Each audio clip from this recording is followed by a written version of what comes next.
ሰው በቀላሉ ካጣቸው የማያገኛቸው 3 ነገሮች አሉ። አንደኛው ደጋግሜ ተናግሬዋለሁ፣ ቤተ ክርስቲያን መሄድ ሰው ሳምንት ከቀረዘ በኋላ መመለሳቸው።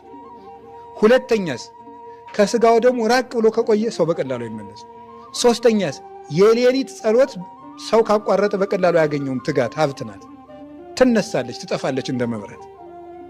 ስለዚህ ቤተ ክርስቲያን እንዲሁም ቅዱስ ዮሐንስ አፈወርቅ ያለውን ባለፈው 1-2 ሳምንት ስናገር ነበር። ምንድን ነው ያለው? ጻድቅ ሰው ነህ ሆይ ይላል። ጻድቅ ሰው ነህ? አዎ። እንደዚያ ከሆንክ ቤተ ክርስቲያን ና፣ ጽድቅህን ትጠብቅልሃለች ይላል። ኃጢአተኛ ነህ ወይ? አዎን።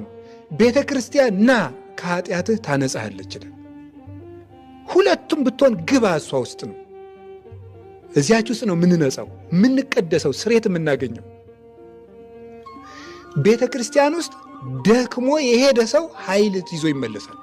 ገጥሟችሁ ያውቅም? እንደው ቅድስናውን ይሄ በቅተው የሚያዩትን የአባቶችን እንተውና በጣም ጉልበታችሁ ድቅቅ እያለ እየተጨማደዳችሁ እያፏሸጋችሁ ሄዳችሁ ቅዳሴው ሲያበቃ ጠንክራችሁ አትመለሱ? አይታችሁት አንታውቁ? አዎ። ባህል በላ ለቅዱስ ቤተ ክርስቲያን እስመ ኩሉ ዘጌሰሃብ ይሃይጻሙ። ቤተ ክርስቲያንን እንደምን አለሽ ሰላም ላንቺ ይገባል እንበላት፣ ወደ እሷ የሄደ ሰው ደክሞ አይመለስም ብሏል ቅዱስ ያሬድ። አይደክምም ቤተ ክርስቲያን የሄደ ሰው።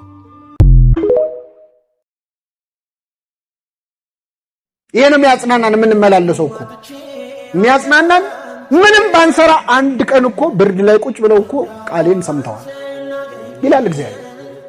ሌላ ቦታም ብርድ ላይ ቆመን ሌላ የሰራነውን ኃጢአት እንደሚቆጥረው ማለት ነው። ክፉ ሐሳብ ኃጢአትን ክፉ ሐሳብ ያሰብነውን ይቆጥራል፣ ጽድቅ ያሰብነውንም ይቆጥራል። አንድ ሰው እግዚአብሔር ቤት ለመሄድ እየፈለገ ውስጡ እየተመኘ ግን መሄድ አቅቶት የቀረሰው አለ። ክርስቶስ የመጣውን ሊቆጥርለት ካቃተው ያሰበውን ይቆጥርለታል። አቅቶት ነው እንጂ እኮ ሊመጣም አስቦ ነበር ይላል። ሞልተህ ያጠፋሃትንም አላርም ያያል እግዚአብሔር።